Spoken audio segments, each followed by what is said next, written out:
გული მატკინა.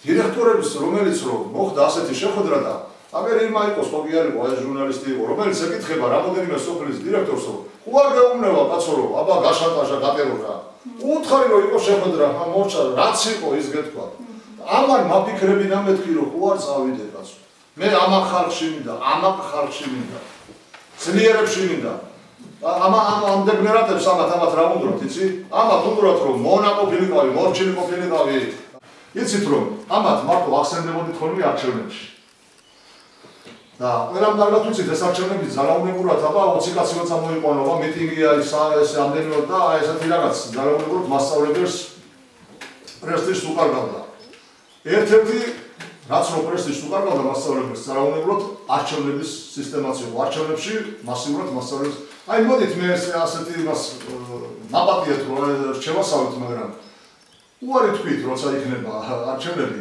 კომისიის წევრობას პედაგოგი ძამდები? ის პედაგოგი. მუსიკის მასწავლებელი. აიდან ხარ ჩამოსულები? ხო, მასწავლებლები ხარ? ის აიდან ხარ? ხალხიდან. პედაგოგები ძამდები? დიახ. გასპიდან ხარ? დიახ. პედაგოგები ხარ? კი. ის პედაგოგები ძამდები? შემოძვირფასო პედაგოგები დამთავრდა ეს პერიოდი და მინდა იგრძნო თავი ამაყად როგორებიც იყავით და რასაც იმსახურებთ და მე გვერდში გიდგებათ. ამ სიამაყის დაცვაში გვერდში გიდგებათ. ვეღარ ასოდეს ისეთი განცდილება ვეღარ მოხდება, რაც თუნდაც ამ სამი პირის გზირო უნდა რაღაცას მცდელობა. რომ ისე ეგონებინათ რა ისე თქვენ დაწმებულიყავით, რომ ვითომ ისე არა, ეს მოხდა ჩემჩუმად.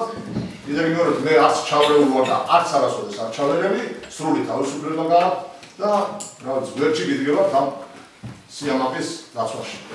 დირექტორსაც, მასწავლებლებსაც. არის ახლა შეკითხები ალბათ გექნებათ თუ ამრავი და მზადა ვარ თქვენი ინტერესი აქვს. ყველა შემთხვევაში ხდებოდა შეხვედრა ამა თუ იმ საკითხთან თუ საჭიროა საკითხებზე მაშინაც მაგრამ ეხლა უფრო მეტი თავისუფლება მიეცათ მე ესე ვგრძნობ. უნდა არჩევო ეს ასე არ ხდებოდა აქამდე.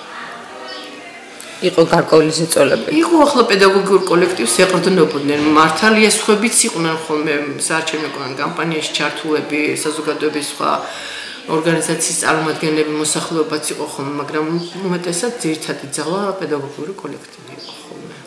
აი თუნდაც ჩემს სიძეს, ჩემი შვილის ოჯახს მოსთხოვეს, რომ 50 კაცი სია მიეტანა